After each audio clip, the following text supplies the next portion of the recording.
Concoction podcast, where we talk about everything and anything. Chris, bud, how you doing? A little bit sick, but Yeah, here I am. I heard you cough, man. How you feeling? Feeling good. Feeling better now after seeing all this beer. The instant medicine. Yeah. It's always good to see all this stuff. Right. So what's going on today? Special guest today, man. Left Hand Brewing Company from Longmont, the Colorado famous and maybe even nationally famous. We're about to find out, nationally famous Left Hand Brewing Company. And we have Christina here to talk about them for a little bit. Hi. Welcome, Christina. Oh, it's really lovely to be here. Thanks for having us. Absolutely. Well, thank you for coming. Thank you for the gift. It's pretty unbelievable. Yeah. Absolutely. We have kind of an interesting spread in front of us. I think a lot of people know us for Milk Stout, and a lot of people's first introduction to Left Hand Brewing Company is our Milk Stout Nitro, typically. But lately we've been making some really fun innovations with Nitro beer and fruit beers, and so I brought some cool seasonals and year-round beers that involve a little bit more of that. Perfect. Yeah. Can I see one of those? Yeah, Nitro? You got it. We'll go ahead and show them on camera. So if you're from Colorado, you know this for sure. Yeah. But just in case you're out of Colorado, there you go. That's everywhere. Yeah, absolutely. Yeah. There you go. So Milk Stout Nitro is definitely our most popular beer. Most people experience Left Hand for the first time, and we are national. We're in 44 states and 10 countries, actually, so international, as a matter of fact. Very nice. And so most of people's first introduction to us is with Milk Stout Nitro, and we were the first American company to bottle nitrogenated beer without the use of a widget. That's a lot of fancy terms. I'd like to say, what does that mean? What's so special about Is it the little Guinness ball or whatever? So okay. when you crack open one of those can of Guinness and the little ball that whirls around at the bottom, what it's doing is agitating the nitrogen out of solution. And instead, what we have here is we get you to be the agitator. It took us a couple years and a lot of research and development to figure out how to make this happen. There's no Wikipedia article on it. You got to figure it out your own. It's a brand new technology. And we spent a lot of time figuring that out, figuring out how to control the pressure in there as well. And then trying to get this nitrogen that's living in here in solution. And then you've got to agitate it and get it out of solution. So we came up with this pour hard technology where you take the bottle, you pour it directly upside down and pour it out. And then in 2016, we started canning for the first time. And there is a widget inside our cans. So the cans are really cool because now you can take Milk Stout Nitro with you anywhere. And you can crack it, and it's good to go straight out of the can. Nice. You still probably prefer it poured in a glass, but you can crack it straight out of the can. So how many times do you see someone turn a can completely upside down? So this is actually something that I was just talking with some of my coworkers about today, is like kind of getting the education out there that the widget's right in there. The agitation's happening. The nitrogen's coming out of solution. This is ball widget technology. We were also the first American company to can nitrogenated beer with American widget technology from Ball Corporation. They also do aerospace and incredible things. They're super smart. And kind of we teamed up together and put this nitrogen in there. This beer it's going down the line, kind of goes down the line. It gets filled with beer. We put a little nitrogen on top here, put the cap on, and then it shoots through this thing where it flips upside down. The nitrogen rises to this little widget inside. Kind of kicks it upside down for a while it's doing that thing. Then it flips and doing the nitro dance. Flip it back upside down or right side up. And then all the nitrogen's contained in that widget. Crack it. It releases the pressure. And it's pretty awesome. We can do that with one of the cold beers I brought over here too. Perfect. That's interesting. Well, let's jump into the beers. So I've got two different Nitro beers. Maybe we'll start with the Flamingo because I think it's so amazing. This is our brand new perennial, so year-round Nitro beer. This really, I think. We talked a little bit about new Nitro technology. This happened in 2011, new Nitro technology 2016. Now we're really pushing Nitro in terms of style. Push it in the bottle, in the can, now in style. This beer, now I love craft beer. I love all our brothers and sisters in craft brewing. I love a lot of things people are doing super exciting. There are over 7,000 breweries in the country now. And to say you're brewing something unique, I think is a really cool thing to be able to say. And this beer is truly unique. Nice. It has raspberries, a grip of raspberries, black currant, a little lactic acid to just give this little tartness to make it really refreshing. and it pours gorgeously pink. And I think we should take a look. Yeah, I definitely, feel like definitely. I'm already tasting it. Yeah. Salivating a little Let's bit. do it. Perfect. Do the honors. Let's Yeah. do this. So Flamingo Dreams Nitro. Today happens to be Flamingo Friday. So it's the perfect time to have it. Yeah, we'll just crack it on the side there. Where the And, name comes from, like why Flamingo? It's just So flamingos are actually a pretty big thing in craft beer right now. And flamingos you kind of are seeing everywhere. This was really a project from our sales team and a lot of people around the brewery. We let everybody kind of contribute for the naming process. Everybody can throw in ideas. This one was thrown out at a meeting one day and it really kind of stuck. And this idea of this flamingo that's dreaming of this different beer, dreaming of this nitro experience, dreaming of something super cool. And then it comes to fruition in this can and in this beer. So that's kind of where it comes from. sweet. So let's dream it up. Is there a Let's dream it specific way to pour it? Would you like to So, pour one for us? I'll pour one for you. Sure. I'll pour one.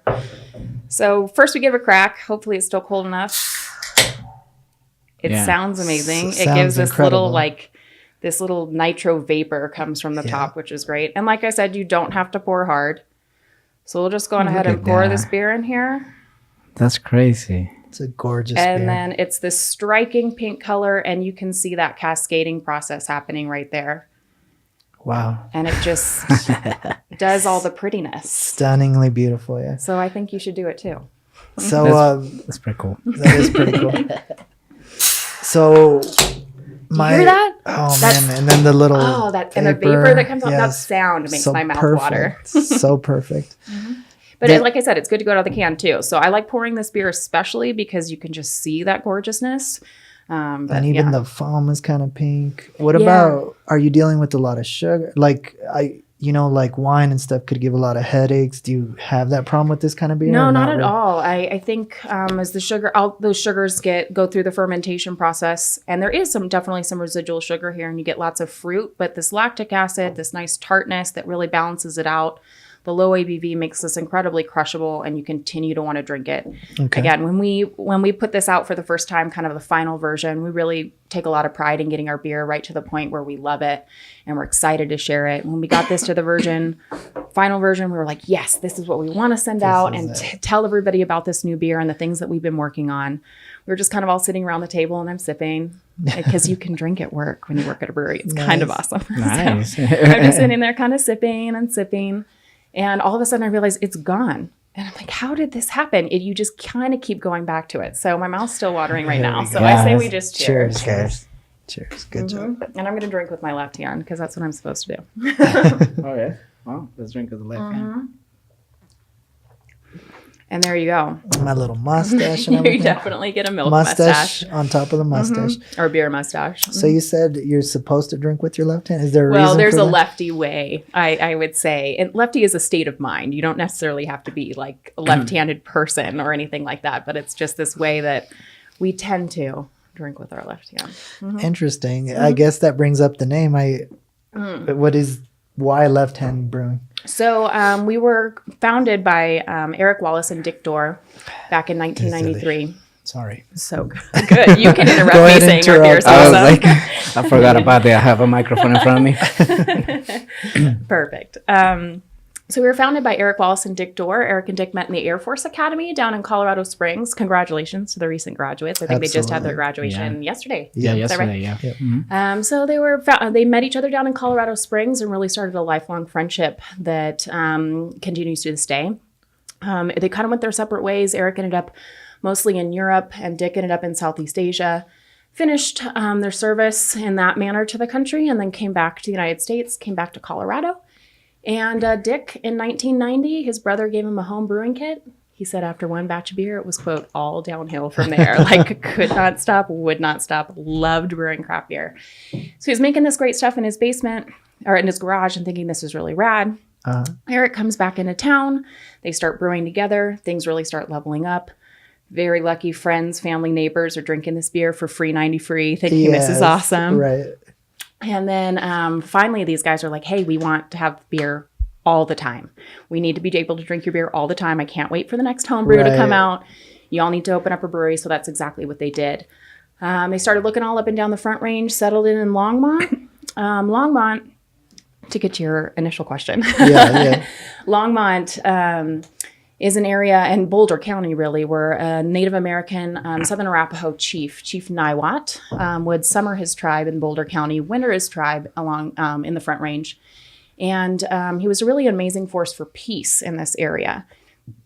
He spoke learned six different indigenous languages and English. So he could work really hard as Westerners were coming in here, kind of disrupting, or very much disrupting the socioeconomic systems that were already in place. He wanted to be able to kind of be this peacemaker. So he learned how to speak with everyone, tried to really bring everyone in. And this idea of force for peace and bettering your community and bettering your environment, talking to different groups and different cultures really was something that resonated with Eric and Dick, especially with their experiences abroad. Okay. And they decided to name the brewery after Chief Niwot. So you've got the town of Niwot, which is north of here, Right. Niwot High School. And Niwot translates to left hand. So that's where we get the name Left Hand. So Niwot mean in indigenous? in Southern Arapaho, I believe. Arapaho. Yeah, Arapaho. Means left hand. So Left Hand Canyon, Left Hand Creek, all these things. I mean, we have plenty of places like Left Hand Court, Left Hand Circle in our town, Left Hand Florist, Left Hand Yoga. It's all kind of an homage to Chief Niwot, who was just really influential in our area. Absolutely. Mm-hmm. And Boulder area? In Boulder County, yeah. Well, here's to Chief Niwot. Cheers to Chief Niwot. Chief Niwot, still causing peace so many years later. And that really is the thing. Excuse me while I drink. Yeah. But that really is the thing. Eric and Dick, when they founded this, we founded in 1993 in September, opened our doors in January of 1994. And really their first mission statement was to better their community one pint at a time. And that's really what we've lived by ever since. And so it kind of continues that ethic as well. Mm-hmm. Could it have been, let's say, so they did Longmont because it's in the area, but could it have been Denver, Left-Handed Brewing I think Company? so. Eric was living in Niwot at the time. I think Dick was in the area. They were kind of searching for a place. Like a middle. They were searching for somewhere. I think they were just really committed to being in Colorado. We're super blessed here because our water quality is amazing. Yeah. Yes. Historically, different styles of beers kind of popped up in different areas before we really knew a lot about water and bacteria and chemistry and things like that in the ways that we do now. These styles were popping up around different lakes, rivers, water systems that really had profiles that were conducive to particular types of beer. So that's why Pilsner comes from Pilsen in modern day Czech Republic. You've got these stouts importers coming from England just because the water tended to work really well with them. Right. So their mineral content, our mineral content's really, really low. So what we get to do is kind of play around with adding some mineral to our water to get it to mimic that perfect style. Nice. Where if you're trying to take stuff out of hard water, that's much more expensive and difficult and things like that. So we're really lucky here and we can kind of make really any style of beer. Gotcha. It's crazy how water is so important when it comes to making beer, right? It's 90% of what's in your glass. Yeah. If you try and make this same beer with water from Texas or water from Carolinas or water from Pacific Northwest, you're going to get a different beer. Different taste. Gotcha. Sometimes the way I describe this, I'm from California originally. Sorry, I'm a transplant. I'm from California originally. Sometimes the way I describe this is there's a reason why San Francisco sourdough is so amazing. The yeast that's there is awesome. When this company, I won't say who, but when this company tried to open up a shop down in Southern California, I was so excited because I didn't have to drive 8 hours anymore to get this particular type of sourdough bread. And then they try and make it down there and it's not the same. There is something about that. Those key ingredients when something is so simple, there's just a few ingredients in beer. Right. Yeah. And when it's the most prevalent ingredient in your beer, it is really important that the quality is great and the mineral content is right to get it the same way every time. So, yeah, that's why beer in Colorado in general is unique, right? Water quality. You're not the first brewery to sit here and tell us that water is really, really good. That's great. And I think that's one of the reasons why we have such a great craft beer culture and really great craft beer here overall is because of our water quality, why you see so many popping up. Perfect. This thing is so smooth. Yeah. It's so good. It's like it tastes different like than regular beer. Yeah, it's got that like almost like Guinness look or feel to it, but it's completely smooth. Like you drink it and it's really, really smooth. Really How much alcohol is on this? This one is 4.7. 4.7. 4.7. Would this be a light beer? Would it be considered one of your light I would beers? say it's definitely on the lighter side of our spectrum. We have everything up to our 25th anniversary. So we've been around this is our 26th year. Okay. Congrats. Thank you. It's a pretty amazing accomplishment from what everybody of our team and our community and our craft beer drinkers have accomplished this 26 years of Left Hand Brewing. But yeah, it's such a great beer. I love it a lot. But I would say it's on the lighter side. We just had our 25th anniversary. We released a 25th anniversary Imperial Stout, and that was 12.1. Wow. So you can drink 3 of these before you kind of get to that level. But I would say definitely this is on our lighter side. And I really enjoy it because you can kind of just keep drinking. It's the ultimate poolside beer, super refreshing and really smooth. One of the different things that makes Nitro beer so different, nitrogen bubbles are really, really small. CO2 bubbles are large. So they give you these kind of flavor explosions and aromatic explosions, kind of effervescent, and what you typically think of with beer. And then Nitro is just a completely different experience. The mouthfeel is completely different. It's silky smooth. It just glides. It cascades. It's just really, really soft and luxurious feeling, I think. Absolutely. Yeah. It's kind of the sexier side of beer. 2 sips, and it's not that I drink a lot. It's just she was right that it goes by really fast. Yeah, you don't realize it. I don't realize how. And I don't mind using the word sexy for a beer like this. I could sit by the pool and look sexy with this in my hand. It is your poolside beer, your bar stool beer. It's great. Anybody complain about the color? So it's interesting because I do social media for Left Hand, and so I see a lot of people tagging us and posting drinking this beer all across the country, which is super exciting for us. We've been so excited to share this beer with everyone.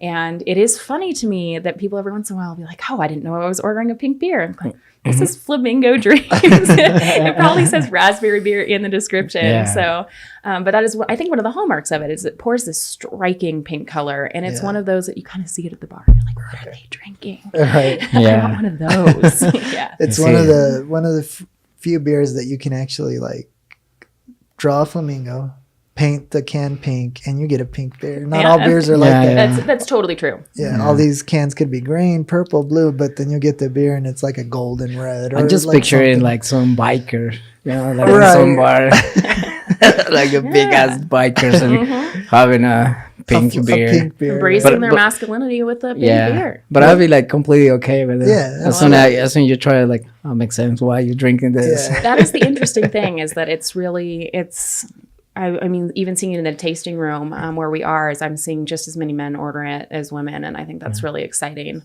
to see different people kind of embrace different styles of beer and go after new things in the industry, which is pretty cool. Well, men are finally open mind now. Like finally we came to conclusion that it's okay to have a pink beer. Right. You don't have to say it's hibiscus water. Yeah. You just call it what it is. It's a flamingo beer. Yeah. It's crazy, but that's how dumb we are now. A lot of the I'll times. refrain from comment on that one. No. And this is me, saying like, man, like sometimes we're that dumb, that we are like, oh no, it's not gonna look good, Yeah, like there's certain shots that it took me a while to be comfortable with at the club and stuff. Like one of them is, and as you know, one of my favorites is lemon drop. The first couple times I ordered that, like most of my friends just look at you like, I mean, is a girl here? I mean, what are you doing? Really? But once they have it, they're like, you know what? It's not that bad. Yeah, good. It's not bad. Yeah, it's pretty good. And then I think it's normal. We came with this culture for so many years. Right. Totally. And I think that's one of the exciting things about pushing the boundaries in beer and making really good beer that pushes the boundaries, because it gets people kind of a little outside their comfort zone and exploring new things. Absolutely. And I think that's good all the way around, is being a little bit more diverse. Yeah. And in all aspects of your life, and approaching and applying that to craft beer is also pretty cool. That's what's cool about Colorado and craft beer, because there probably was a time where your big companies, like, I won't even say the big, but like a light beer would be the beer for a man to have. And there was like 2 flavors you could work with. Yeah. But Colorado did something special in the craft area where it's like you can possibly think of any beer or flavor and come close to it here in Colorado. It's amazing. And that's one of the things really why Eric and Dick started Left Hand is they were tired of drinking the beer that was around. I mean, 26 years ago when you were kind of pigeonholed with specific styles and specific kind of brands, brands and things like that. And just thinking like especially with their experience and Eric being in Europe for so long and drinking these beers in pubs and in Germany and thinking, like, why can't I have this experience at home? I'm just going to do it myself. Mouth explosion in Colorado. Totally. And so there are a few of kind of our longstanding breweries around here, and I'm really proud that Left Hand has really since the beginning really been pushing the and being from Colorado, I could tell you we're proud. Like, we're proud to have you guys here. We're proud to know you guys drink your beer, talk about your beer, and to have you here today. I mean, where would you say, we love all beer, right? We love all craft beer as fans, but where would you say Left Hand Brewing is in the spectrum of Colorado craft brewers? There's big ones here. Totally. What makes you unique, or where would you say you stand? Do you stand alone? Do you stand next to them? What? I think we stand alongside in many ways, and I think we stand out in many ways. We have great brothers and sisters in the industry and people that have encouraged and inspired us and done things. And if you notice on our beer, we on our packaging, we also have this seal, which is pretty cool. It says independent.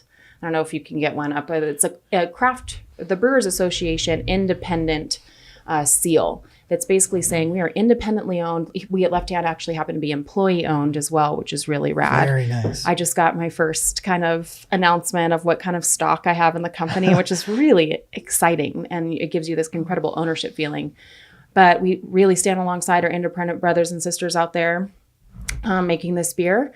And I think what really sets us apart are a few things. Nitro. I really feel that Left Hand is synonymous with Nitro beer. We've been doing it for a long time. We've really been at the forefront, pioneering different technology, pioneering new styles with Nitro beer, perfecting it, and have a huge passion. Fruit beers are becoming something we're more and more well known for, which is also really exciting. And then also a lot of our charitable giving as well. And what are the things that we actually do to better the community? Bettering the community one pint at a time. It's not a slogan. It's something we live by. Okay. And so we have the Team Left Hand, which actually this beer, Wheels Goes Around, which is a raspberry and lemon peel sour. Nice. Was brewed in recognition of Team Left Hand. What that is, it's a group of about 600 volunteers and riders all across the country that are working and volunteering and pedaling and cycling and going miles and miles and miles to figure out the riddle that is multiple sclerosis. So they bike for Bike MS in the last 11, coming on 12 years. The Team Left Hand has raised over $3.8 million that has actually gone into new technology, new drugs, raising awareness, raising funds, and helping people who are confined and dealing with this and struggling with MS every day and fighting it every day, and helping and assisting that community, and millions of people around the world have multiple sclerosis. And so Team Left Hand has raised $3.8 million. We actually have the Colorado Ride coming up on June 29th, where they're going to bike 150 miles to raising money and raising awareness for the Multiple Sclerosis National MS Society. We're really excited to announce this month, actually, that Left Hand Brewing Company has become a national sponsor for Bike MS, which is pretty sweet. That is awesome. And I think, thank you. Yes, I was going to say, I've yet to pedal. Here's to you guys. We know some people. We know some people. People might look at me. Look at that guys. drunk guy. I'm so proud. I'm been sick, so as you can Probably hear, feels still really my nice. voice. Feels It feels really really nice. nice. So I was like, this is perfect.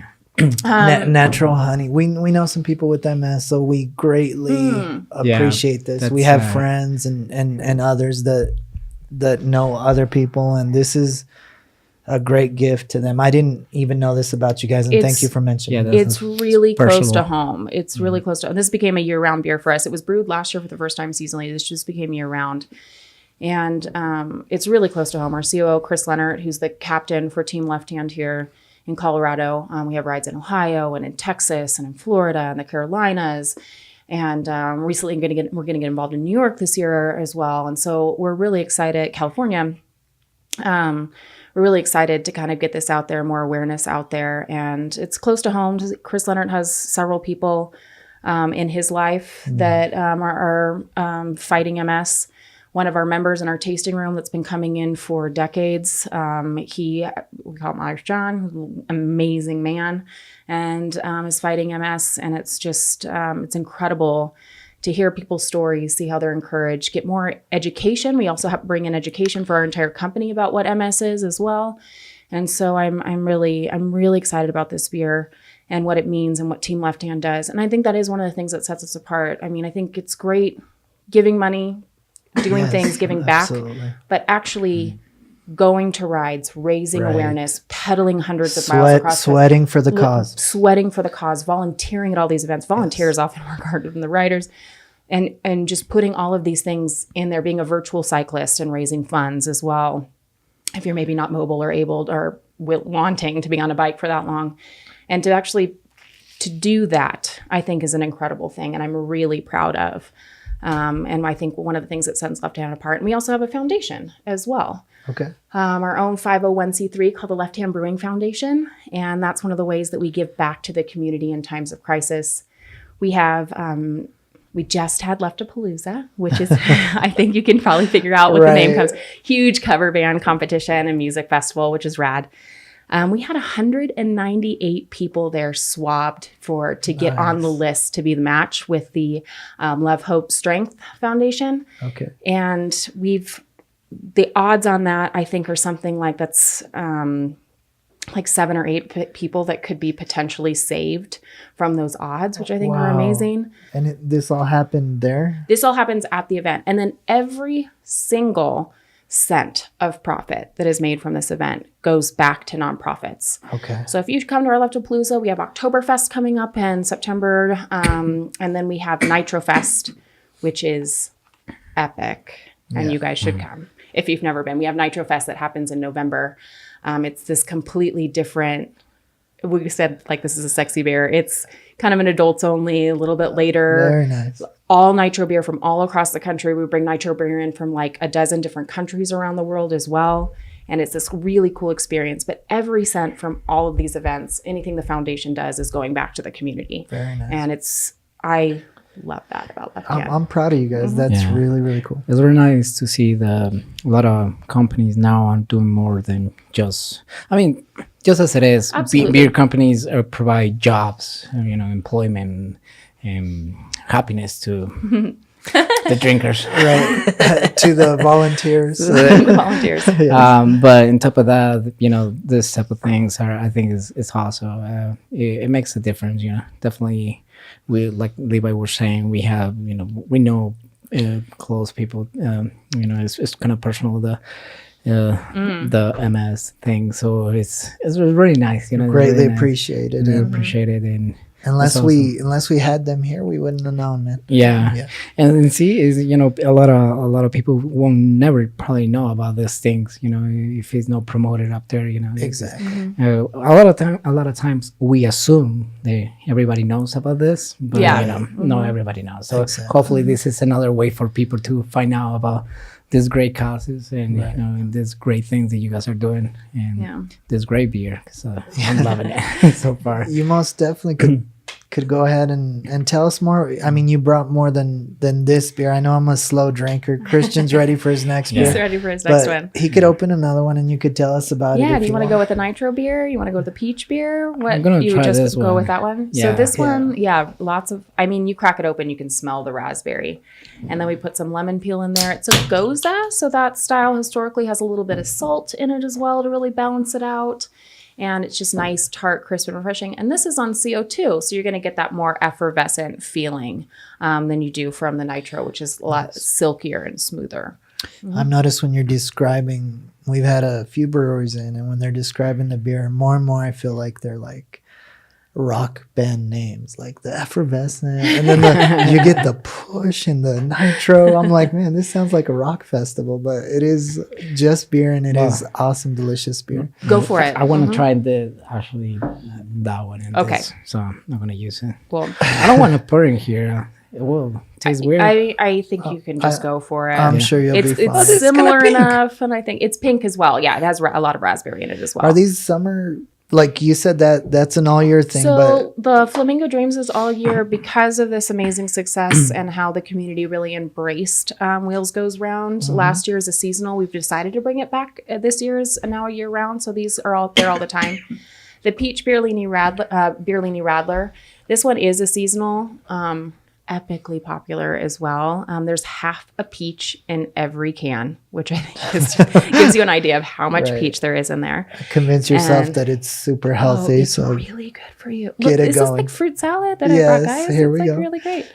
And then the Push Pop Party Nitro. This is a new one. It's kind of that throwback nostalgic feel of like you hear that ice cream truck that's coming in the distance and you start thinking, oh my gosh, I really want this. You like jump up from your Nintendo and you run outside and you grab your favorite ice cream treat off from the gent that's behind the wheel there. And this is kind of throwing back to that. So that's why the tagline there is "Pop goes the Nitro," because like that would call for me down the street. And so it's got mandarin, lime, a little bit of lactose. So there's just that little bit of sweetness that's there as well. But with all that citrus, it's really refreshing. And so this one's kind of hearkening back to that push pop, like creamsicle experience. My childhood, Your childhood. Where you had to convince your parents to give you $10 for an ice cream that was like about that big. See, now you have the $10 and you can spend it on some Absolutely. beer. I'm loving the names, though. I'm reading the names. These are very awesome, unique, and fun names. It's kind of the salad that I can... the kind of salad you can get behind. I can see Trying to get your fruits into your diet for you, too. This is for the veggie and fruit haters. This is the substitute. There it is. So, like, the question that I want to ask, and I don't mean to put you in to choose one because you're in a special position with the brewery, but, like, I'm assuming that's the best seller, but you have a lot of fruit beers. Second to that, what is your best seller? What is the most favorite fruit beer? Things like that. So I really think Flamingo Dreams, even though Push Pop just came out, but it's really the newest of the lot and our newest year round. We kind of like to say that it's the yin to Milk Stout Nitro Yang. Okay. Like you get this dark, creamy, luxurious, maybe a little bit more of what people are used to in a nitro beer. Kind of the darker styles have historically been represented in nitro beer more often. This is kind of that change and that difference. And I really think that this is going to continue to be a killer beer and hopefully be just right along par with Milk Stout Nitro. And you're going to start to, if you don't already, see it on the shelf kind of together more and more and more. Okay. And this would, I think just everything about it is so exciting and so different that's probably one of my favorites right now. Which one is your favorite? That's a really good question. So probably a couple. I don't care. So I would say probably the Goza. I drink that and a lot. The Wheels Goes Around. I love the story behind it. It's just one of my favorite beers to drink. It's really refreshing and tart.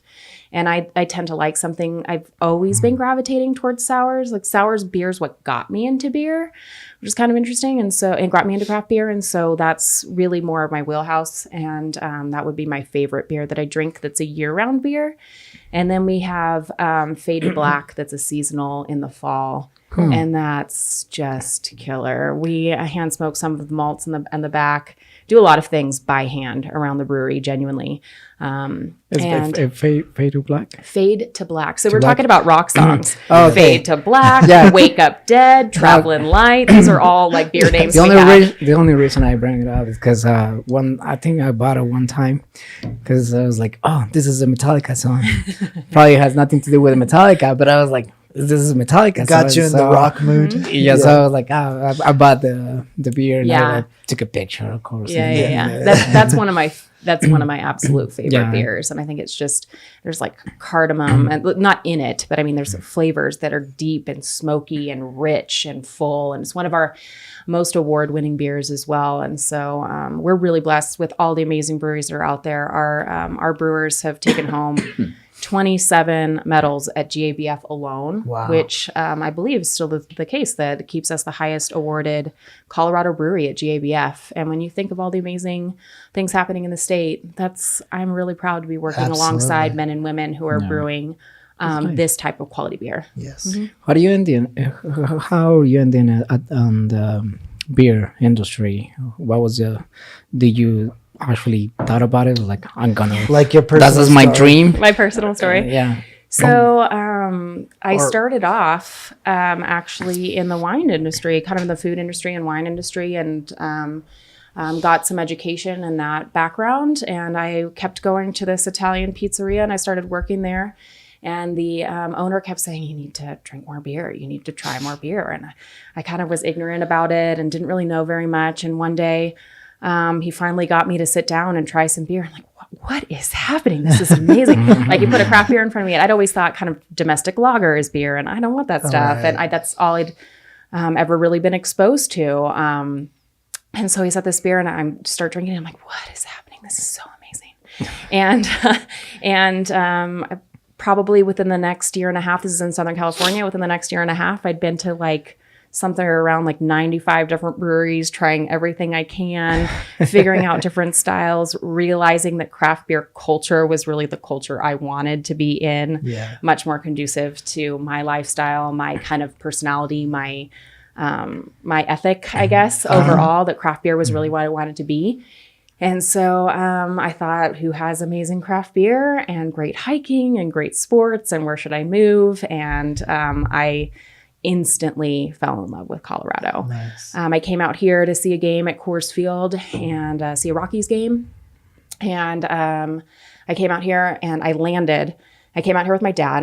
My dad and I used to go on these like baseball road trips, and my mom baseball road trips. I'm a huge baseball fan.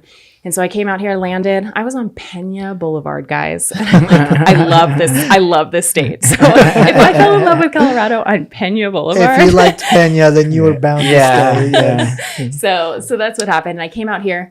Left Hand was so on that trip, the only beer I had was a Good Juju from Left Hand. I loved it. I thought this was so interesting. It's a ginger beer, not ginger beer, but like a light ale with ginger. And I thought, this is so incredible. This is amazing. My dad and I went on a trip to Germany a couple years later. We're walking by this little vegan creperie in East Berlin in Friedrichstein, and they had a sign outside that said, Beer of the Month, Left Hand Brewing from Colorado, Good Juju. Wow. And I was like, this is incredible. So we went inside. We had some vegan crepes. I had some Good Juju. I took this picture of it. And I'm like, it always meant kind of this dream of Colorado to me. Good Juju meant like moving and change and new things in my life and exploring new things and moving into a different industry. And right after my husband and I got married, we moved out here from California. Kind of was settling in. Just after about 6 weeks, I'm like, okay, I'm ready to find a job now. And that night, right after I said to my husband, like, I'm ready for a job now. I can't sit around the house anymore. I've gotten my kind of feel about Colorado to start off.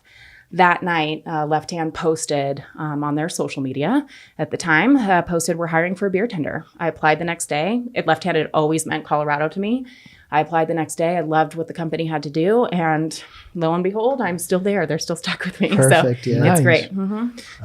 I'm sure they're happy, and that's really cool. It's a great place to be. It was difficult to get into the beer industry, or for in general, not just for you. It's difficult. I think there's a lot of opportunity with so many breweries out there right now. I had been in hospitality or serving in some capacity or bartending in some capacity for since 17, 18 years. That kind of aged me a little bit. 17, 18 years. And so I had a pretty good resume and some good references. And so I think that helped a lot and fit in with the culture. The very first interview you have is kind of a culture fit. And you get your first phone interview and they talk to you like kind of why left, like, what's your name? Who are you? Tell me a little bit about yourself. And one of the first things they ask you is like, how do you give back to your community? Mm-hmm. And I instantly was like, yes, this is where I want to be. I'd had a short stint working in nonprofit work after my degree. And I just thought, you know what, this is somewhere where I really want to be. And so I think if you fall into that ethic and maybe a little luck and the right time and all the things that there are opportunities out there, and Left Hand's continually looking for opportunities for us within the company. So many people, we are employee owned. So many people that start in the company are now in different positions. The last bar back, because now everybody's a beer tender. The last bar back is now our head of compliance. She's in our accounting department. Nice. The woman who I replaced, Catherine, she is our logistics specialist. I started as a beer tender and now I'm social media coordinator. Another beer tender is now our merchandising specialist. Nice. It's really packaging techs now becoming brewers. There's really this ethic of from within. And it of speaks, nurturing employees. absolutely. Yeah, It speaks of that culture, and I found it interesting that you said that craft brewery, and in this case, Left Hand, has a certain culture. Like, can you describe to us what you think craft brewery? Because Colorado's full of craft brewers. So, what is a craft brewery culture to you? Like, and what does Left Hand offer in that sense? Sure, that's a great question. And so I think there's kind of a couple things out there. There's just kind of generic craft beer, and then there's what a lot of us are calling more and more, and you're seeing more prevalent, as independent craft beer. And I think this independent craft beer is something that's really important to us. Kind of the slogan that's on the back of your glass: employee owned, righteously independent. I feel like there's this controlling what you do, controlling what you brew, controlling how you give back, controlling how you can take care of your employees is something that's really important to us as well. And we've been blessed with the way that we've kind of monitored situations and to be able to continue that. And we feel really lucky and blessed, and we put in a lot of hard work to be able to continue that, which is pretty cool. And I think what that means is it provides ownership thinking. It provides a lot of pride in what you do. It also provides a lot of pride in how you're giving back to your community as well. And there's just this idea of trying to better something else. I mean, there's so much diversity in beer now, so many different things that you're trying to create, so many ways you're trying to get more people involved in what's happening here. And I think that's one of the things that craft beer and independent beer in general is really doing. And that's what I like a lot, seeing more people at the table, seeing our tasting room have more people from different backgrounds and more kind of equality and equity is something that I think craft beer culture is working really, really hard to do. Absolutely. The Brewers Association has appointed a diversity ambassador, which is pretty rad. Wow. Dr. J. You should definitely check her out. Dr. J. Dr. J. You should definitely check it. Check out her. Yes, this is totally true. She's really good at layups. That's pretty awesome. But you should definitely check out. She just spoke at CBC, a Colorado Brewing Craft Brewers Conference that happened here in Denver this year, and is also talking about like different ways we can involve different people. And I think that's one of the things that I really love about our culture. Nurturing each other, helping each other, and also trying to find more ways to better our community and bring more people into this fold. Employee ownership. Is there a lot of women in the beer industry? Because there's, the stereotype is like beer is a guy. Absolutely. And I mean, you can definitely see that. I think Left Hand does a really great job of, and we're continuing to look for more things to kind of involve more women in different ways, and maybe thinking of more creative ways to make sure that we have a really diverse application pool when people are coming, applying to our brewery as well, getting the word out there. But my department is 6 women and 1 guy. So our marketing team is pretty incredible in that sense. And when you think that a good chunk of, or it's changing, where craft beer really is starting to get to the point, there are even some demographics where some age groups where women actually are drinking more beer than men, which is kind of interesting. If you make more, like, I could see that happening. This doesn't hurt, that's for sure. Yeah. This doesn't hurt, that's for sure. But yeah, we have quite a few women, and we have a kind of women that are directors in our company as well, and at really high level positions as well. And I think the industry overall, and everyone included, we're continuing to find new ways we can be definitely more inclusive.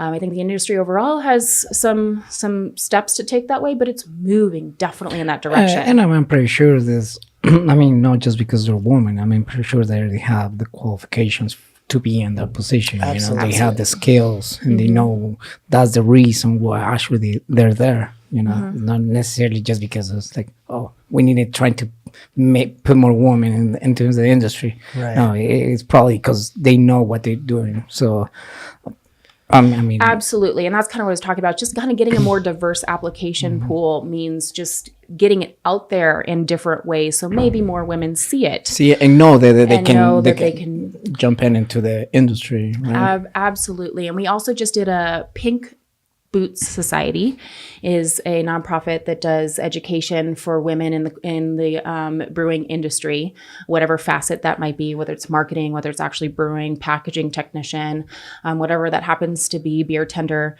giving them more information, more education, and cultural exchanges as well. And we just did a brew for them a couple months ago, where we had women from breweries all over Boulder County come to Left Hand, brew a beer together, learn together, and then share that beer with several different breweries that were involved, and all to raise money to go back to Pink Boots Society to get more opportunities out there. And so that's what I mean kind of also by diverse application pool, like putting our job postings on there. So more women that are connected to the industry just know when things like this are happening, and we have more kind of ways to get connected into Left Hand. Cool. That's the right way to empower women. Right. So let them know that they can do it. And it's like, we're going to give it to you. It's just, it's going to be up there. You can do it. Just go get it. That's it. And one of the things I feel very great. That's one of the things I feel very great about with Left Hand is empowering employees from all different backgrounds to, like we said, with promoting from within. I mean, my degree was in religious studies and social psychology, definitely not marketing. Oh my goodness. Which is definitely a different type of podcast. But you know what? It might not be that different. I've always found, and I always tell my buddies, and I had one of my cousins that kind of like got me into drinking like better beer and stuff. And one thing he said, a couple things that always come up when people are drinking for some odd reason, religion and politics. And he said, you could start with sports. And he goes, before you know it, religion and politics. So you weren't too far from where you ended up, honestly. It's probably true. Beer tending and being behind a bar and in the service industry, and doing hospitality for quite a long time, you tend to definitely hear some very interesting opinions and conversations in that, and you try and refrain yourself from the other side of the bar when you hear things. But yeah, especially if you're in Longmont. Yes, so close. We have a really amazing and unique and vibrant culture in Longmont, and I love it. I originally moved here to move to Denver. I love Denver. I had a great time. I started working at Left Hand and just fell in love with that community. And so, and it's grown. I've personally seen it grow. And like, speaking of that type of growth, like I've seen it become like a niche, like a awesome local brewery into something, like you said, international, national. And there's a culture you want to maintain, but how does Left Hand handle this growth? Because I mean, at one point, does a craft brewery become like the brewery, I totally like hear what a you're brewery? saying. So how does Left Hand handle that type of growth? Or do you hold back on that? I would encourage people to come check us out in Longmont. And one of the ways I think was really fun for me, kind of being that first face when people walked in, to see how surprised they were with our facility. It's where we started. It used to be a sausage factory, actually. Mr. Green's Whole Hog Sausage Factory. And that's not a metaphor for like a high school boys club or something. It's totally true. There are a few jokes maybe on our tour that might be that might be from certain bartenders, but I love seeing people's surprised face when they came in to see how kind of small and homey our tasting room is. It's the same place from 1993 where they first started, and it's kind of Frankenstein into the place it is right now, where we've slowly kind of bought property around. I think if we were to tear it all down, we'd probably build it a completely different way, because a sausage factory turns out it's not the most conducive for a tasting room. But we just made it work, and it's so beautiful and it's magical, and I love being in there. And I think creating this culture where you really are invested in your community, doing these things, different rides in places that we have our footprint as well, events and different footprints that we have, and really we have these what we call local lefties, where we have lefties that are out there all across the country on our sales team that really bringing Left Hand culture to different areas. I think keeping that small really homey feel helps us kind of maintain our roots and maintain where we are. And we are in a smaller town that's growing. Yes. Definitely. But that's one of the ways I think we kind of keep ourselves in check. And also employee ownership helps with that as well, because you really have control and community. We also have a shifty table, which is pretty cool. So like I said, you maybe have a beer at one of your meetings during the day, but you definitely have a beer at the end of the day. And one of the things I really, really love is going to the shifty table after work, sitting down, and it's really just mix and mingle, where I'll be sitting next to a packaging technician who's sitting next to a brewer, who's sitting next to a director, who's sitting next to our COO, who's sitting next to our president, who's sitting next to somebody that's doing incredible work in our maintenance department, next to an accountant. And everybody's just sitting together. There's no cliques and factions. Right. Everybody's just sitting together. No uniforms, definitely. Just a casual, laid back environment where we just kind of sit down and have a beer together. Oh yeah, pass one around. Yeah. Sit down and have a beer together. And that's part of the culture that keeps us really connected as well. I'm very, very happy to hear that. You're going to try this, or you're going to try a different one? I think that, like, you tempted me with the color of that beer. Yeah. Stick with the pink beer. See? Stick with the pink. Make a believer. And then we like, this was dark pink. We go lighter pink. And then we'll end with the super light pink. That sounds really good. Yeah. I like this one better, though. Is that your preference? Well, yeah, so far. Great. So far, still. That's one of the cool things is that we have 33 taps behind the bar. We have a Nitro wall. It's just 6 Nitro beers because it's really known for. And then we have some other taps going for CO2 beers. And that's one of the cool things is I think there is a beer really for everybody that's there. With 33 different beers. We have a pilot system if you come check us out at our tasting room as well. That's kind of where an incubator for some of these other beers that you see here, where our brewers get to really have fun and explore and check out different styles, where the Pink Roots beer came from as well, where we can do collaborations with breweries from other countries as well. And we have a new beer coming out, it feels like, from that pilot system. There's a couple new beers in our tasting room, a few new beers in our tasting room every month, which is pretty cool too. And so you get to try so many different things. Mm-hmm. Nice. That's sweet. Very cool. Mm-hmm. I mean, this is very good, actually. It's not bad. It's not bad. I'm liking it. Well, as you can see. Yeah. Having a hard time over there, huh? For being the sick one, like my mom says, like a person that's sick really doesn't eat or go to the restroom as easily. So if you could do that easily, we're not buying it. After you slam 2 beers, I'm thinking. I try not to talk that much. I'm just here enjoying the beer. That's probably my problem. Why I still have beer. My voice is so horrible. After I saw you slam those 2 beers, I'm like, I'm gonna tell your wife you've been faking, man. You need to get back to that list of honeydews. Yeah. No, you would notice when you listen to this podcast, there's like 3 different voices of me. Like when I started, like hello. 2 beers down, and like hi. Like hi. Life is so good. Yeah. Yeah. No. I know. I'm really liking it. This beer actually is really good. So I'm really enjoying it. So. Anyways, what's the craziest stories ever happened to you working on the beer industry? Right. Oh, the craziest thing that's ever happened to me. I don't know. I'm pretty lucky, I think. I think everybody's well behaved in Longmont, apparently. Yeah. We're actually like I said, I really love our town, and I think that we have some great people walking in our doors and great tours from all across the country and even internationally that come check out our brewery. And I think things are like pretty mellow. Mellow, yeah. When we first started canning Milk Stout Nitro, so we start canning it in 2016, 2017, and we're trying to perfect this and get it to the right place. Well, this is now new technology, so this was new. Ball makes this widget. We really don't know how it works out. We canned a bunch of it. We're gonna let it sit on the shelf for a while. We're gonna let it hang out for a while. We have a laboratory of some incredible biochemists.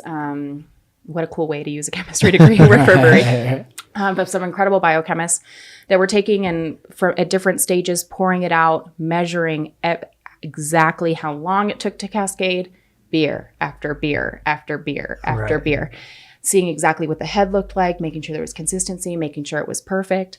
Well, another thing you had to check was pressure. So maybe you've just gotten out of that couple-hour meeting, or maybe you just need to get away from your office for a second and we had pressure testing. Uh-huh. So pressure testing might have meant that in the back of our keg dock that we went out, took a can, slammed it down on the ground as hard as we could, and maybe had a competition to see how high we could get it in the air. I got mine like 12 feet in the air, by the way, which is pretty rad. So that was one of the funner things doing at work as well. Yes, that is definitely empowerment to kind of at the end of your day, just take a few beer cans and chuck them into the ground and watch them fly into the air for very scientific research. Absolutely. Yeah. Yes, to make sure you make sure that when you do this at home, now don't do this at home. To make sure that don't do it. To make sure that this was completely, girls listening when you're fighting with your boyfriend, don't use science as an excuse to lie. So we did all that so you guys don't have to. As well as what basically was going on. So that was one of the fun things that happened. And then Nitro Fest. Nitro Fest is crazy. It's really incredible. There is, like I said, with this beer being unique, festivals are all over the place too. Fun festivals. I love going and checking out being able to check out different experiences in different breweries and brewery festivals. But Nitro Fest is something completely different. Mm-hmm. Only nitrogenated beers from all across the country. And it's this huge like masquerade and dress up as well. Nice. So people like dress costume, up. And every year people continue to amaze me with their costumes, which is super rad. And so that we have circus acts, we have fire dancing, we have acrobatics. It's like the Cirque du Soleil. Nice. We had this like circus act on the stage last year. It's incredible and super fun and different. Really cool, yeah. So walking around, having a beer, watching a fire show, watching acrobats, listening to pretty cool music. That's also a crazy but amazing time as well. Mm-hmm. Do you hand out awards like best costume, best beer? We do, and you can win beer for a year if you have the best costume, which is pretty rad. Cool. So yeah, it's not a bad gig, and so people continue to level up, and you should definitely come check us out. November 9th, I believe, this year is on Saturday. Mm-hmm. Absolutely. Sweet. Well, let's do the main one. So that we'll do the peach here? No, well, she said that's so old. Like, she doesn't want to hurt us. I got you. This wasn't cold. I think the bottle will do it. So one of the things about this beer, the beer, we say on the top of the cap right here is keep cold. And there's some more education. You can go to lefthandnitro.com. So I would, since this beer is kind of warmed up at this point, I don't think it's going to perform the best. I think you're best off with the Push Pop Party right now. This one was, I grabbed this one off my desk and it's not super cold. So so I would go with that one. I've had beers that I forget about and they've been on the shelf for months and I'm like, should I, should I not? Yeah. This was sort of my talk about, this is definitely like, again, like I said, this is our main beer, how most people know us, where you can find us mostly across the country. And this tells a lot about our story and our growth, but this is a lot of what's new. That sound is so great. Oh, so awesome. See, and you see the little bubbles as it sat here warming up just a little bit. The experience is slightly different. It goes to that bubble instead of the vapor that you got before when the beer was colder. Right. Yeah. So keeping nitro beer cold really is an important part of the jam. It's almost like a wine, right? A cold wine. So same rules. There are different temperatures. We do put temperature guides on our cans as well, or on our sales sheets and on our bottles, and you can find it online as well, where you can see like kind of our recommended serving temperatures as well. Look at that! Isn't that so pretty? They're so pretty, man. Mm-hmm. That's beautiful. You can see how it kind of reminds you of those creamsicles because you get that like creamy head right there and the different color that. It's like if I could describe summer in one beer, that would be it, man. It's like sunshine, sunrise. Yeah, people. It made me look like I'm professional pouring beer, but I'm not. This is all the beer. These make it look easy. Make it look easy. That's for sure. I'm not taking credit because this is not me. Mm-hmm. I love the way they foam, man. Like it's like it foams perfect. It's this right pillowy, beautiful head that's on top, and I really love that. It's kind of like if you get it from the keg, Yes, exactly. That's the way it looks. That's one of the things. That's one of the ways I like to describe our beer. It's like the draft experience in a can, the draft experience in a bottle. I think definitely it's one of the ways I think we've captured that incredibly well, which is pretty cool. Really cool. Do you take part in the in the brewing process? Have you like you've been there a while? Have you tried? So I've been there a while. One of the interesting things too, as well, is we're actively encouraged to kind of cross train or learn other things. So if there was ever a time where I'm like, hey, you know, I want to follow the president for like half the day, see what he does. It's fully encouraged. I want to follow a brewer for their shift and brew with them. It is really encouraged. Your first week there, we do a program called Grain to Glass, where every person that walks in the door gets experience in every department. Nice. So I spent some time with our COO, spent some time with the head of our foundation learning about that, spent some time with our safety committee and our wellness committee and our green team and different people as well. Some riveting hours in accounting department. Some exciting time with the accountants. Exciting time. Trying to get a raise with that. And then you do a one-on-one brew with a brewer for 8 hours. So you actually brew a couple batches of beer and assist in brewing a couple batches of beer that's going to hit a shelf. Now, by assist, I like open bags and pour them while he or she does all the work and all the things. I maybe was just kind of the heavy lifter, which was sort of silly for me to be that person, but and assisting that way. And so I've never brewed. We have a really vibrant home brewing community actually at our brewery. And since I poke a little fun, so I should throw it back, our director of accounting actually won a medal at GABF for his homebrew. Wow. Over 200 beers submitted, and he took home a GABF medal. And it's any style. It is just one category. It's kind of like at the Academy Awards. There is foreign film. Like that's it. And he took home a medal. And so it's one of the things I'd love to say to people is like our best home brewer is our director of accounting. There you go. and that's how it is. And so we have a vibrant community there. We also have home brewing clubs that are in our tasting room quite a lot. And that's how we got started. I mean, we got started with a home brewing kit in someone's garage. Absolutely. And so even though I don't brew myself, my husband and I keep threatening to do it, but somehow the mountains keep calling, and that's where we keep going. Yeah. You're a hiker. Yeah, definitely. That's awesome. It's one of the things that attracted us to Colorado, as we were hiking quite a bit in California. And we knew when we relocated, we had to be somewhere with a great trail system. Right. And it's so easy to do beer when you have that many good beers up there, you know, like you can just buy it, like $10 and enjoy a great beer. Absolutely. I'll take that time to go to hiking. It's kind of becoming that way in Colorado, where it's like there's not that feeling of like, you know, most great inventions come from necessity.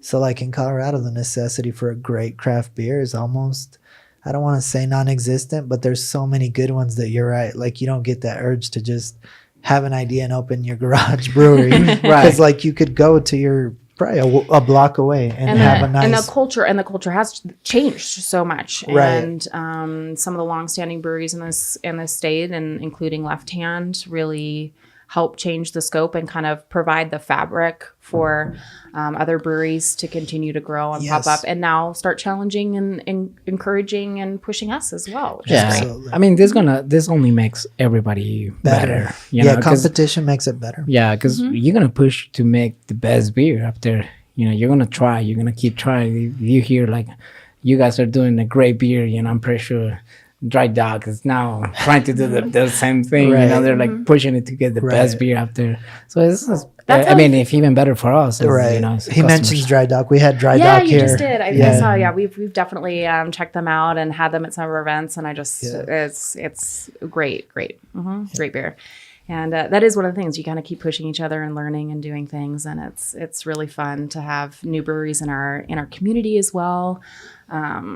You might have been the first there in Longmont, but having other people alongside us and continuing to better our community as well with us is great. And at the end of the day, we are the winners. Yeah, because we are enjoying this great beer. So. Exactly. I was going to ask her earlier on that, like that day you described where you could spend a little bit of time with everybody in your brewery. Yeah. like I bet you have someone in your company that's like, can I sit with the customer and drink for about 7 hours? Could that That's be pretty rad. Can I just follow the beer drinkers for a while? Sit at the bar and watch what they do. I want to think like the customer. Can I sit down? There isn't actually a customer follow. That's a really great idea. I like where your head's at with that one. You think when you're drunk?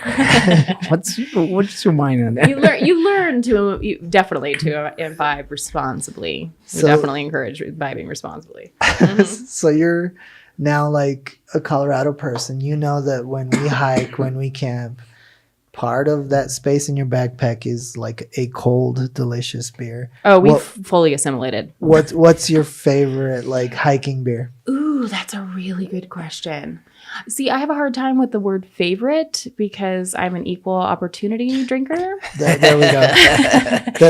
That's a good. I don't want to say it this way, but that's a good drunk term. Like I'm so equal with everything. Very just give me a little bit progressive of drunk everything. term.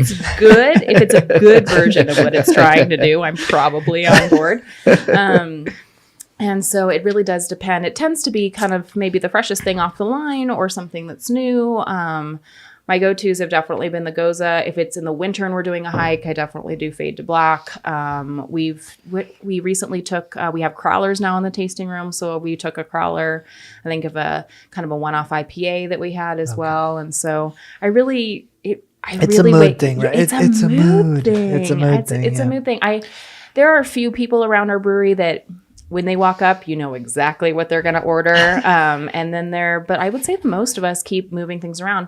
And I also like to keep trying our beer and keep tasting it. So I'm really well versed in it. We also have a sensory team. So a team that goes through weeks and weeks of training to taste our beer. This sounds awesome. Yes. It's not that glamorous. You drink a lot of beer that have been intentionally spiked with off flavors. Ooh. It's rough. Yeah. So I just finished that training, but it's so we can make sure that every beer that goes out our door is our best beer and what we're super proud of, what we've put that kind of left-hand stamp of approval on. Right. We've put our mark on. And we say that's ours and we're proud of it. And so I do kind of taste around. So I make sure I'm always really fresh and knowledgeable about what all of our beer that's out there. So I don't really have a like favorite. a hiking beer. Like my go-to hiking beer. No, it changes. That's fair. I would say the same thing. Like I've done it a few times and it is more of a mood thing. In fact, there's times where you're getting your little backpack ready and there's beer already in there. You prepare it at night. But once morning comes, you look at the sunrise, you're thinking, no. You take out that beer, another one goes in. Totally. Like, it's a mood thing. Let me ask you this. It's probably weird. I'm not sure if it's a weird question or not, but... Bring it on. Bring on more beer. Maybe I need more beer for this question. Bring more beer to yourself. Based on how he prepared this question, I'm going to crack into the peach right here. No, it's actually just because curiosity, because we're in altitude here. Would the beer taste different like in other states that don't have the same altitude here? I don't think that's a great question. And I don't know if I'm the most qualified person to answer that. I haven't noticed that. I haven't heard that. But definitely the way really altitude affects is more getting into your bloodstream quicker. Feeling drunk, not drunk. Absolutely. That's one of the things I'm sure we all do the same thing. Encourage our friends and family when they visit from other states. Like you have to drink water. You're at higher elevation. Yes. Seeing people come in our tasting room and stuff that maybe are from sea level and they're really excited to go on beercation, go to Left Hand. My dad's been drinking milk stout for like 15 years. This is great. And so excited to be here. And then they're drunk after too. You're like, so our bartenders are really adept at knowing and being knowledgeable about that. But I would say that altitude really affects you more in terms of it getting into your bloodstream quicker. But not so much in my experience, flavor or anything like that. It scared me once. I was in Puerto Vallarta in Mexico at the beach, and me and my brother were drinking, and it was one of those where it's like here in Colorado, you know what you drink. So we started drinking over there, and the beers kept getting more and more. and the buzz was slightly rising. Yeah. At some point, we look at each other and we're like, "Are we sick, man? Like, we're not getting drunk. Like, what's wrong with us? Like, something is wrong with us." And he's like, "No, I think it might be the beach. You know, the sea level." Yeah. And I was like, "Yeah, maybe." I mean, in that case, we won, but not really, because you're not really getting drunk, but your stomach is getting full. Yeah, you don't. Definitely, I would say, since moving from essentially sea level to here, I do notice a change when I'm back at sea level. Oh yeah, for sure. You're better. You're a good drinker. Yeah, and I never actually paying attention to when I'm in like the sea level. To see if the beer tastes different. So that was a good question. It's a great question. I've never thought about it. It's a great question, and I answered to the best of my knowledge, and so I'm totally willing for somebody to tell me, like, actually, but I don't know. Right, that'd be great. You know, maybe that's best that we're not live, because we would get those smarty pants. They're like, well, actually, educate me. Squared equal, and we're like, okay, that makes sense. I'm always that's one of the things that that I'm always willing to kind of, I hate being wrong, but I mean, I always like willing to be corrected, and like, this is I want to know the right thing, right? I want to say the right thing. Yeah. Well, Christina, thank you for coming. It's been really, really good. Right, we taste a really amazing beer. Great, and it's just like the smooth beer. The damn good beer from damn good people. I love it. Too fast. I can't believe we've been here for our time already. That's just like the beer. Over an hour. Yeah. So it's been great. A lot of information, a lot of good stuff. So thank you for coming again. Thank you for the Thanks beers. so much for having me. It's been absolutely a pleasure to get to chat with you guys Thank a little you so bit. much. Thank you so much. It's been great. Tell us what's going on with Left Hand right now. What's the events? What's going on? What's coming? The Team Left Hand Ride is going on June 29th, like I said, and 30th. Well, that'll be happening pretty soon. If you do happen to be around Longmont, we're having a sustainability event next Wednesday, June 5th. It's called Earth, Rain, and Beer. We're going to make a home, turning our old brewing kind of our chemical bins, repurposing them in conjunction with the River Network, a nonprofit we've partnered with, to make rain barrel kits for your house, which are kind of cool, which is pretty cool. And then our next kind of big beer release, it'll be happening probably sometime in August. We're still working it out, but we have a White Russian Nitro coming out. Think like Big Lebowski themed party with rug and robes and coming out. Yes. That's my thing. So it's got lactose and coffee and vanilla. It tastes like a nitro version of a White Russian cocktail. Oh, nice. It's killer. So look for that coming up. Peanut butter milk stout will be coming out as well. We've had incredible success with the raspberry. So there's a couple of new things that are coming out and on the radar. And then I'll be there. You don't know this, but that's my favorite drink. I always mention in our podcast White Russian is my favorite drink. So I'll be there for that. So come check that out. And then of course our next foundation event is Longmont Oktoberfest in September. And I don't necessarily even have to say this, but how could they find you guys? How could they reach you? Sure. So lefthandbrewing.com is our main website. As I mentioned before, for a little bit more education on nitro beer, you've got lefthandnitro.com. For more information on Team Left Hand, teamlefthand.com. And then also for our foundation, lhbfoundation.org. And you can find us in those places. And if you go to lefthandbrewing.com, you can get directed to all of these places as well. That's like the main place. That was about to say, though, we are lazy people nowadays. We go to .com, and that'll get you directed to all these No, we don't even do that. We just go straight. We're in Facebook. Can find at Left Hand Brewing. At Left Hand Brewing. I'm our team puts together those posts, but you can blame me for them too. So I love what we do. We get to showcase different people around our brewery, talk a lot about what we're doing, and to stay informed about our next events and next things that are happening, please do give us a follow at Left Hand Brewing on Twitter, Facebook, on Instagram. Perfect. Sweet. Yeah. Perfect. Great. Thank you again for coming. Thank you so much. It's a pleasure. It's been awesome. Where they can find us? They can find us at the Concoction Podcast, Twitter, the Concoction 1, Facebook, Instagram, Concoction Podcast, and you'll be able to see yourself here soon on YouTube at the Concoction Podcast. That's right. So grab your beer and raise your left hand. Raise your left hand. We're going to cheers one last time with our left hand. Thanks. Awesome. I'll see you guys next week.